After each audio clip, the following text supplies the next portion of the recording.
प्रदेशवासियों से इस प्रेस के माध्यम से आग्रह करता हूं कि देश में जनसंख्या के अनुपात में सबसे ज्यादा अगर कर्ज कहीं पे है तो वो प्रदेश का सबसे बड़ा जो कलंक लगा है वो मध्य प्रदेश को लगा है। जितने प्रदेश हैं देश में उसमें सबसे ज्यादा कर्ज मध्य प्रदेश पे है। इस कर्ज को आदरणीय मोहन यादव जी लेते हैं तो विधायकों के अभी 50,000 तनख्वाह बढ़ाने की प्लानिंग कर रहे हैं। मंत्रियों के घरों को सुधारने के लिए अद्भुत करोड़ों रुपया खर्च कर रहे हैं। मंत्रियों के लिए, अधिकारियों के लिए कर्ज लेकर गाड़ी घोड़े महंगे महंगे ले रहे हैं। 1,000 करोड़ रुपए के विज्ञापन और 5,000 करोड़ रुपए के इवेंट कर रहे हैं। मध्य प्रदेश में अद्भुत करप्शन है। हमारे मुख्यमंत्री ने कभी प्रयास नहीं किया इस बात को लेकर कि ये करप्शन कम कैसे हो। हमारे मुख्यमंत्री ने कभी प्रयास नहीं किया पिछले 2 साल में कि मध्य प्रदेश को कर्ज से मुक्ति के लिए कोई प्रयास करें क्या। किसानों को जो वादे किए वो पूरे करने की तो सोच भी नहीं बनती है, पर जो खाद उसको मिलना चाहिए इसके लिए मेरे मुख्यमंत्री कभी एफर्ट्स करते हुए नहीं दिखे, कभी प्रयास करते हुए नहीं दिखे। प्रदेशवासियों, बेरोजगारी, आपका बेटा अगर बेरोजगार है, आपके घर में आपका बेटा नशा करके आ रहा है तो 100% दावे के साथ मैं ये बात कह रहा हूं, उसका दोषी भारतीय जनता पार्टी, शिवराज सिंह चौहान और मोहन यादव। प्रदेशवासियों, हमें तमगा मिला है मध्य प्रदेश को कि महिलाएं सबसे ज्यादा शराब पूरे देश में कहीं पीती है तो मध्य प्रदेश की पीती है।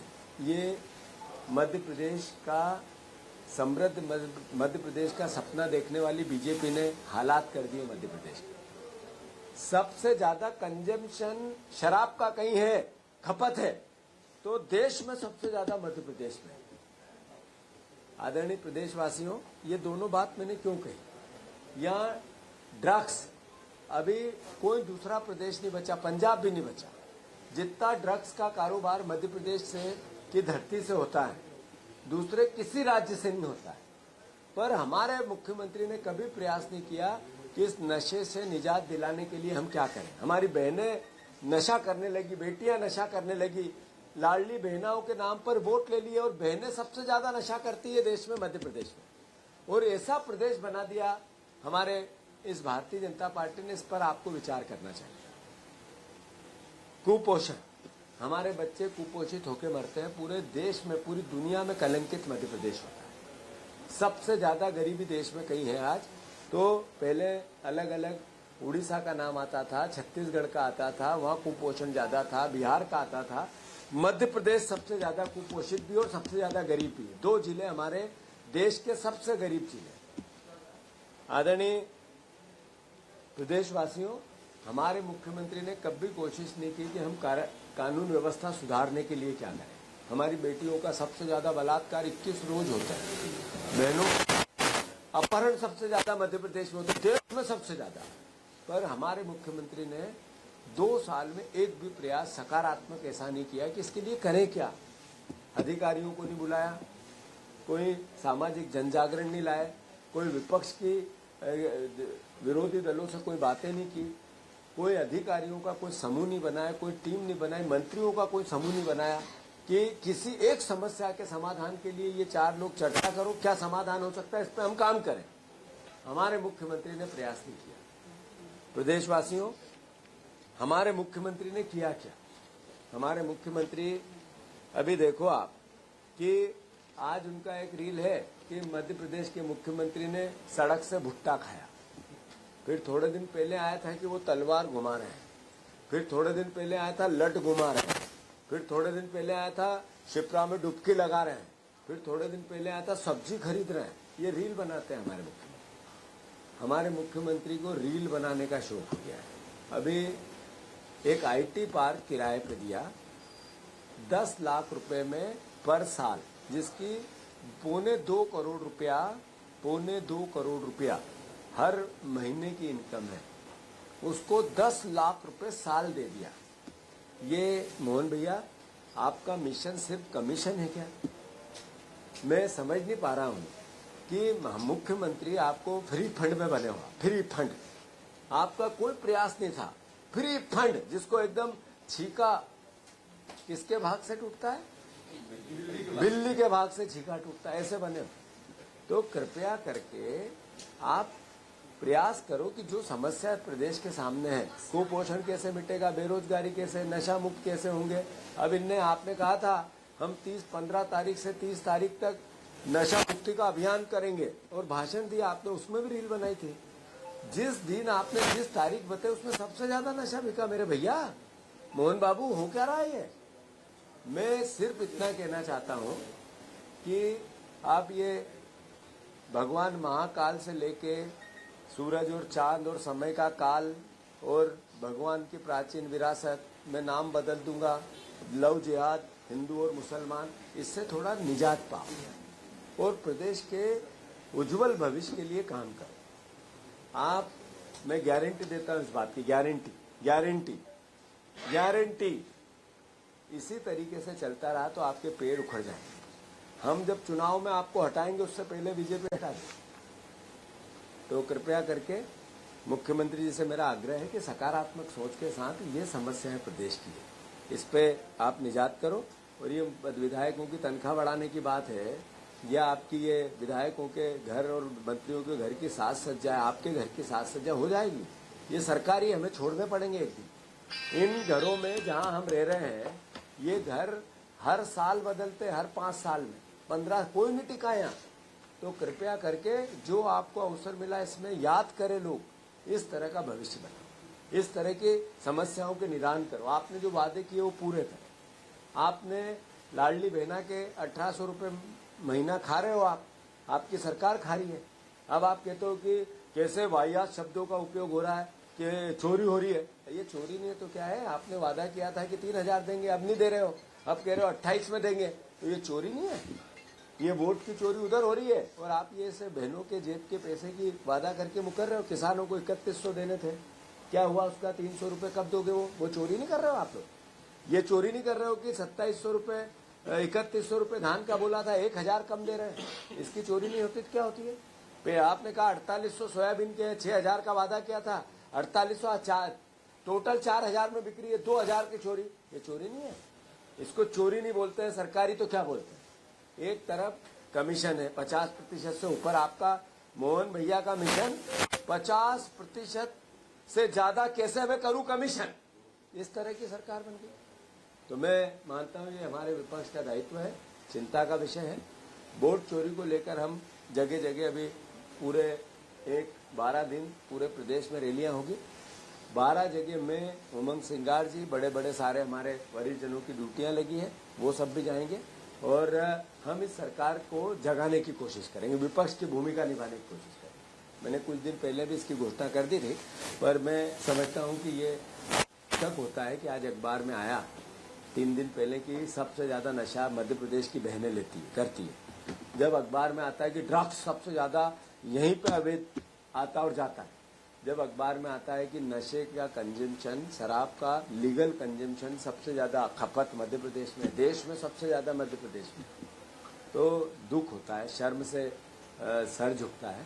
मोहन भैया, आपने स्कूल एजुकेशन में कुछ नहीं किया। धीरे धीरे सारे स्कूल डंप हो रहे हैं, उनकी बिल्डिंगें खत्म हो रही है, कोई स्कूल बजट को सकारात्मक लेके जाए, बच्चों की संख्या घटी है, टीचरों की नियुक्तियों से लेकर उनकी जो एजुकेशन की क्वालिटी है उसकी रोज कैसे हम डेवलपमेंट करें, उस बात पर उनको कैसे एजुकेटेड करें, उसकी ट्रेनिंग कैसे हो, इस पर कोई आपकी सरकार ध्यान नहीं दे रही। हायर एजुकेशन में भी यही तरह के करप्शन के हालात, केवल एक वैचारिक रूप से लोगों को लगा देना। एक अखबार की खबर है कि 50% यूनिवर्सिटी में असिस्टेंट प्रोफेसर के बेड 100% खाली है। तो ये किस तरीके का आप प्रदेश बनाना चाहते हैं? न शिक्षा पे बात है, न स्वास्थ्य पे बात है, न रोजगार पे बात है, न कोई किसी प्रकार के सुधार पे बात है। केवल रोज उठना, रील बनाना, थोड़ा 1 आध 2 मीटिंग कर लेना, अखबार की खबरें बना देना और फिर घर जाके सो जाना। तो मत सो मोहन भैया, जागो जागो भैया जागो। सर कमलनाथ और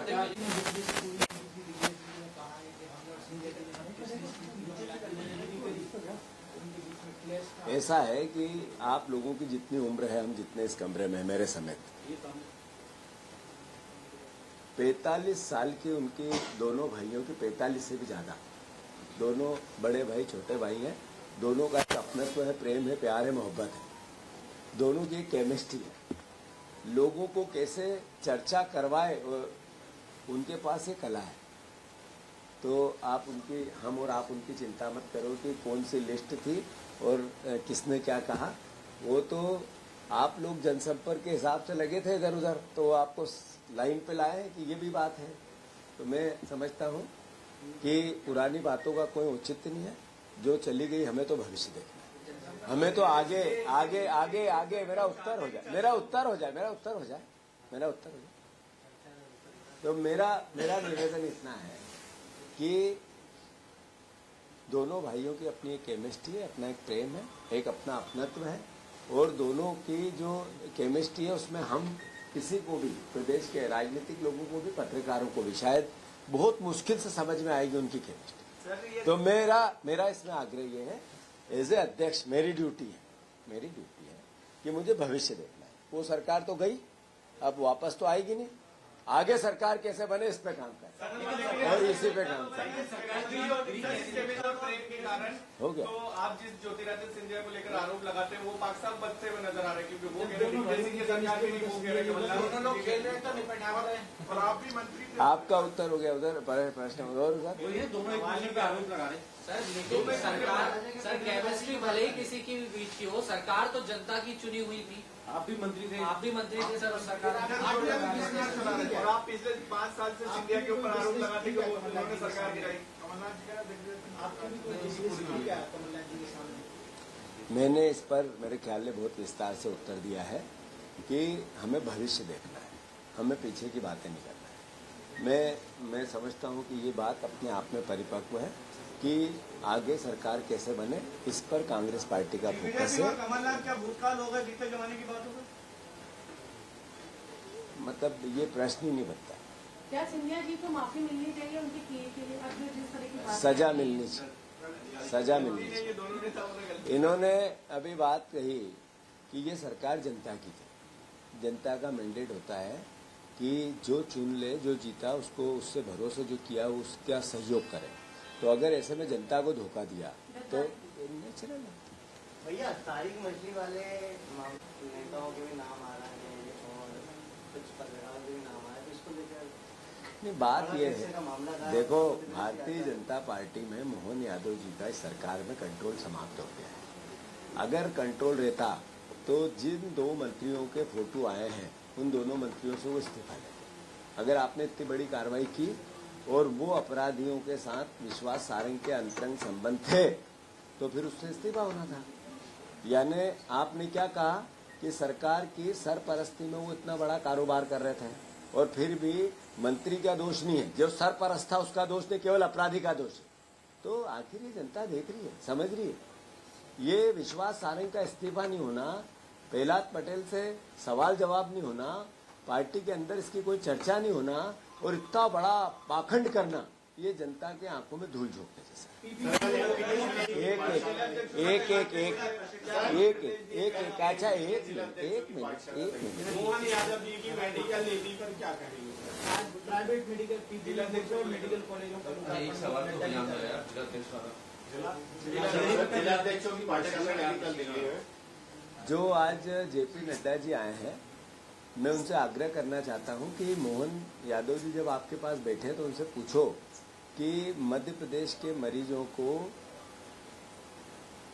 क्यों आज तक इस आधुनिक काल में भी एम्बुलेंस की सुविधा नहीं। जो डिलीवरी होती है सड़क पे मध्य प्रदेश में ज़्यादा होती है, कंधों पर ले जाकर मरीजों की यहाँ से विजुअल ज़्यादा निकलते हैं। अलग अलग प्रकार का जो क्राइम स्वास्थ्य विभाग का होता है वो यहाँ होता है। जो दवाइयाँ फ्री में मिलनी चाहिए सरकार की, वो सब मरीजों को खरीदनी पड़ती है। दवाइयों की कीमत बहुत बढ़ गई है। यहाँ की स्वास्थ्य सेवाएं एक तरह से 0 बटे सन्नाटा इस तरह की है तो जेपी नड्डा जी को इस पर भी जवाब देना चाहिए। भैया केंद्रीय मंत्री शिवराज किसान करण फीवर राशि नहीं मिल पा रही, बोल चुके। लगातार जिलाध्यक्ष टास्क दिया गया है। ऐसा है कि बहुत कल का दिन बहुत कांग्रेस के ऐतिहासिक भविष्य के लिए ऐतिहासिक था और जो संगठन सृजन से जिला अध्यक्ष आए उनको राहुल जी ने, खड़गे जी ने, आदरणीय वेणुगोपाल जी ने और बाकी भी अन्य लोगों ने उनको पूरे दिन करीब 13-14 घंटा उनसे बात की और उस बात का सार पार्टी की जिला अध्यक्षों के दायित्व को निर्धारण करना और उस एहसास को उनको जीना 24/7 24 घंटे का काम है, 7 दिन का काम है। ये पार्ट टाइम जॉब नहीं रहा राजनीति का। ये एहसास हर राजनीतिक कार्यकर्ता को होना चाहिए, खासकर पदाधिकारी जिला अध्यक्षों को होना चाहिए। उसके साथ साथ टाइम बॉन्डिंग वर्क, किस समय कौन सा काम हो, इस तरह की निर्धारण, उसकी मॉनिटरिंग और किस तरह से समन्वय बना। जो पद पे रहता है व्यक्ति, स्वाभाविक है कि उसके पास जिम्मेवारी है। उसके पास हर तरह के परिवार के लोग आएंगे, जिनमें खुशी भी है, जिसमें थोड़ा दुख भी है, जिसके पास सवाल भी है। तो उन सवालों के उत्तर के साथ उनको से समन्वय बनाना जिला अध्यक्ष को दायित्व है, प्रदेश अध्यक्ष का दायित्व है। तो मैं मानता हूं कि ये सब बातें और भी बातें जो मैं टीवी और मीडिया पे नहीं बता सकता अभी, तो आने वाले समय में, जैसा मैं हर बार कहता हूं, panchayat Congress committee, ward Congress committee, block Congress committee समयबद्ध प्रोग्राम के साथ निर्धारण हुआ है। आने वाले समय में 10 दिन की ट्रेनिंग सितंबर अक्टूबर में सारे जिला अध्यक्षों की और प्रदेश पदाधिकारियों की फिर से होगी। इस भावना के साथ कल बहुत सफल एक तरह से प्रशिक्षण का दिन रहा और राहुल जी ने मैसेज दिया पूरे प्रदेश को, पूरे देश को, कि ये जो जिला अध्यक्ष है ये कार्यकर्ताओं की पसंद है, पर पसंद आप कार्यकर्ताओं के, पर दायित्व आपका पार्टी के प्रति भी है और उस पार्टी के प्रति जो दायित्व है उसमें 24 घंटे काम करना है। मैं समझता हूँ बहुत सकारात्मक है। जो लोग नाराज हैं लगातार कंट्रोल नहीं बनना है आपने पार्टी की जो क्या? सर, जिलाध्यक्ष विरोध भी कर रहे हैं, दिल्ली में कल विरोध होगा। जिन कार्यकर्ताओं में और जिला अध्यक्षों में समन्वय होना चाहिए। कई लोग विरोध कर रहे हैं, वहाँ अंदर पाठशाला चल रही, बाहर विरोध कर रहे हैं, तो क्या आप समन्वय नहीं बना पाए बतौर प्रदेश अध्यक्ष? ऐसा है कि स्वाभाविक है, जब बदलाव होता है, तरीका बदलता है, तो थोड़ी बहुत उसकी हलचल होती है। मैं एज ए पार्टी का अध्यक्ष होने के नाते स्वाभाविक है कि कार्यकर्ताओं की बात आपस में, जिसमें असंतोष से बातचीत करके थोड़ा उनमें कैसे उनको संतुष्ट करूं, ये स्वाभाविक एक प्रक्रिया है। 80-90% हमने ऐसा किया भी। 10%, 2%, 1%, एक जिले से अगर 5-25 लोग वहाँ गए भी तो वो भी हमारे ही परिवार के हैं। तो अगर चले भी गए तो उनसे भी चर्चा वहाँ लीडरशिप ने की है, मैं भी करूँगा। तो मैं समझता हूँ कि जिनने भी अगर सवाल उठाए हैं सार्वजनिक, ये बेसिक है कि ये तरीका अनुशासन में नहीं आता है, पर ये भी सही है कि वो हमारे परिवार के, इसलिए उनकी बात हमें सुनना चाहिए। तो मैं और भी बात करके मोटे तौर पे सब समाधान हो गए हैं। एक आध दिन और आपको खबरें मिल गई, बस, बाकी अब नहीं। भैया, जेपी संशोधन विधेयक है वो जेपीसी के पास गया और विपक्ष ने उसका बहिष्कार किया है। ऐसा है कि नरेंद्र मोदी जी का, देखो, हर चुनाव का एक नया एक जुमला होता है। अगर वो ये कहते हैं कि करप्शन होता है और जेल जाता है व्यक्ति, तो उसको कोई पद पे नहीं रहना चाहिए, ये सवाल है। तो फिर आपको उनको बताना चाहिए कि हेमंत बिश्वा शर्मा पे इतने बड़े आरोप थे, वो कैसे मुख्यमंत्री हैं। उनको बताना पड़ेगा कि आपकी सरकार में 34 लोग ऐसे गए जिन पे गंभीर आरोप थे और वो आपने सबने वॉशिंग मशीन में क्यों धो दिए। उनको बताना पड़ेगा ना कि ये नरसिंह घोटाला विश्वास सारंग के नेतृत्व में हुआ, अल्टीमेटली सरकार आपकी थी, क्या किया उसका आपने। फिर जब प्रधानमंत्री जहाँ भाषण दे रहे हैं बिहार में, वहाँ एक मंत्री है मिश्रा जी, वो मंत्री जी हैं राजस्थान में, उन पर सजा हुई, वहाँ मंत्री है कैबिनेट के। तो ये इनका कहना और करने में अंतर है। लोकपाल आना चाहिए, इतने बड़े बड़े आंदोलन हुए, मोदी जी लोकपाल क्यों लाना चाहता है, देश को लाना चाहता था करप्शन पे लगाम कसे। सूचना का अधिकार कांग्रेस ने बनाया, इसलिए बनाया सब जानकारियां दो, तो कोई करप्शन होगा तो सामने आएगा, उसको कोलैप्स क्यों कर दिया। क्या कारण है कि प्रधानमंत्री जी में इतनी साफगोई थी, तो जो पीएम केयर फंड है उसकी अनुशंसा क्यों ऐसी हुई कि इसको कोई जग जाहिर नहीं होगी, ये सूचना के अधिकार में नहीं आएगा। क्या लॉजिक है कि प्रधानमंत्री एक तरफ तो ये बातें करते हैं क्यों की ये बात प्रधानमंत्री ने, क्यों लाए ये बिल? इसलिए कि बिहार के चुनाव के बाद नीतीश कुमार के सांसद साथ छोड़ने वाले हैं। ये नीतीश कुमार, चंद्रबाबू नायडू, उनको भी जेल भेजा था इनने, और फिर अभी मुख्यमंत्री हैं, उनको भी साथ छोड़ने की परिस्थिति बनेगी। फिर 240 सीटों पर टिकी हुई बैसाखी की सरकार को कैसे बचाना है, उसकी तैयारी ये बिल है। और कांग्रेस पार्टी इसके बेसिक विरोध में नहीं है, तरीके के विरोध में है, क्योंकि ये सरकार चोरी से बनाते हैं। पहले आप देखो, बहुत गंभीर बात है ये। पहले राज्यपाल शुरू में 2014 में मोदी जी आए, उनने 5-6 सरकारें गिरा दी राज्यपालों के माध्यम से। एक जगह मणिपुर या शिलांग कोई सी जगह थी, वहां एक भी विधायक नहीं बीजेपी का, पूरी सरकार बीजेपी की बन गई। तो ये राज्यपाल को माध्यम बनाया इनने सबसे पहले, मतलब सरकार चोरी का तरीका। फिर दूसरा, विधायकों पर जैसे तैसे 50 खोखे तक की मार्केट में बातें आई और 600 विधायक खरीद बेच दिए। इतनी सरकारें 11 कर दी, दूसरा तरीका। तीसरा तरीका, जो मोदी जी ने रिसोर्स पॉलिटिक्स, पूरे पार्टी को रिसोर्स पे ले गए और वहां पर सरकारें बदल दी। 3-4 कर्नाटक की, महाराष्ट्र की, मध्य प्रदेश की, और भी राज्य हैं ऐसे। तो अब ये नया काम लाए हैं, जिसमें एक वोट चोरी कि लिस्ट में नाम बदल दो, इधर के उधर पलायनवादी नाम कर दो, अपने हिसाब के नाम जोड़ दो और बूथ पे हरा दो। इस तरीके से चुनाव आयोग से मिलकर चोरी। और एक तरीका अब ये आखिरी का है कि जो गड़बड़ करेगा चुनाव हुआ, याद रखना, 1 महीने का किसी भी केस में अंदर करेंगे और पद से हटा देंगे। तो भैया आप ये कहना चाह रहे हैं कि बिहार में अगर चुनाव भाजपा के फेवर में नहीं आए तो सरकार, भाजपा के फेवर में चुनाव आएंगी तो फिर सरकार की स्थिति गड़बड़ है? तो तैयार रहो लोकसभा के। आलोक शर्मा कह रहे हैं कि आलोक शर्मा जी की बुद्धि पे मुझे तरस आता है। ये भोपाल मध्य प्रदेश का है,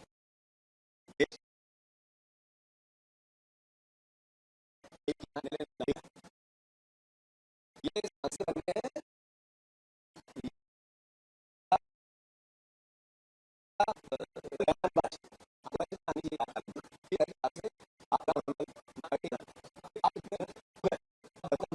ये कहना कि ये इसका नहीं है, ये उसका नहीं है, वो उसका नहीं है। जब तो हम कहते हैं आप संविधान को नहीं मानते हो, तभी तो हम कहते हैं आप दलित विरोधी हो, तभी तो हम कहते हैं अम्बेडकर विरोधी हो, तभी तो हम कहते हैं आपको कि आप देश विरोधी हो। जी सर, मार्च 2020 में सरकार गिरी, लेकिन अभी कांग्रेस ने, खासकर कमलनाथ और दिग्विजय, एक दूसरे पे बयानबाजी कर रहे हैं। इसको लेकर आपका क्या स्टेटमेंट? नहीं, बात यह है कि कमलनाथ जी और दिग्विजय सिंह जी का जो प्रेम है, जो स्नेह, जो उनकी केमिस्ट्री है, ये जग जाहिर है।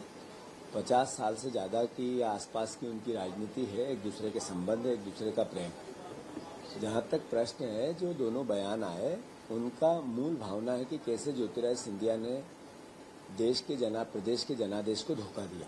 अल्टीमेटली तो वही बात है जो कमलनाथ जी ने कही, दिग्विजय सिंह जी ने कही कि मुझे कभी भरोसा नहीं था कि सिंधिया धोखा देंगे, भाग जाएंगे, ये उनके वक्तव्य में है।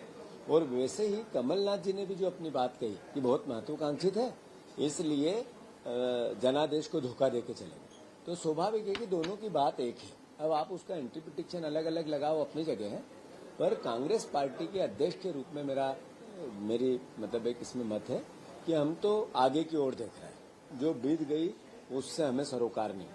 और मैं मानता हूं कि हमें 2028 की सरकार बनानी है। सब नेता उस तरीके से सोचेंगे तो ज्यादा बेहतर। बीजेपी कह रही है कि सरकार कौन चलाना चाहिए, जवाब देना पड़ेगा। अभी सरकार कैसी चल रही, जवाब तो इसका मांगता है प्रदेश। अभी करप्शन क्यों है 50%? मोहन भैया का एक ही मिशन, कैसे बढ़े कमीशन, इसका सवाल है भाई। सर, प्रदेश में बीपीएल कार्ड्स को लेकर के बड़ा खुलासा हुआ।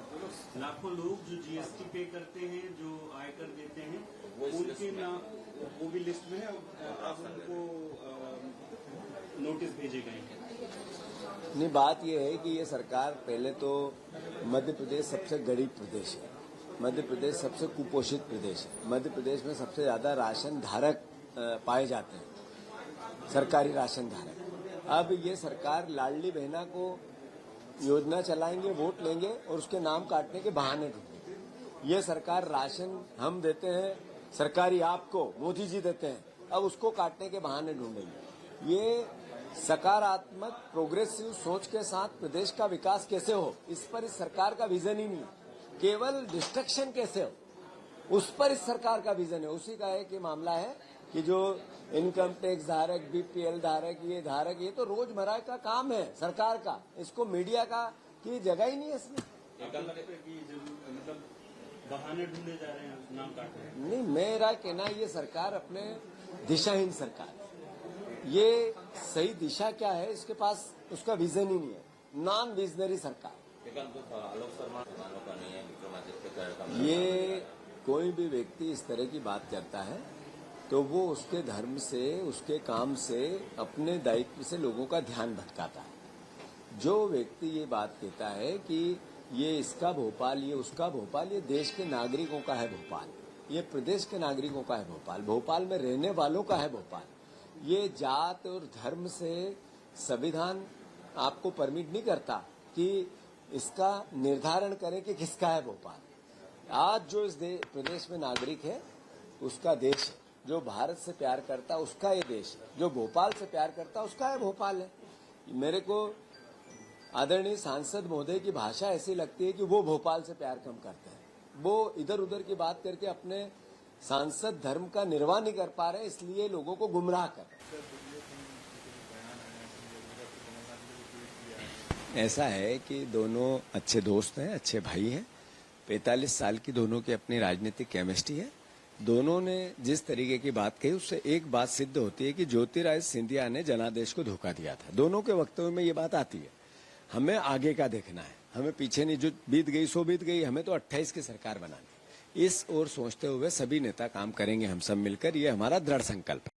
अगर आप ये वीडियो YouTube पर देख रहे हैं तो हमारे चैनल को सब्सक्राइब कर बेल आइकन दबाएं और Facebook पर देख रहे हैं तो हमारे पेज को लाइक करें।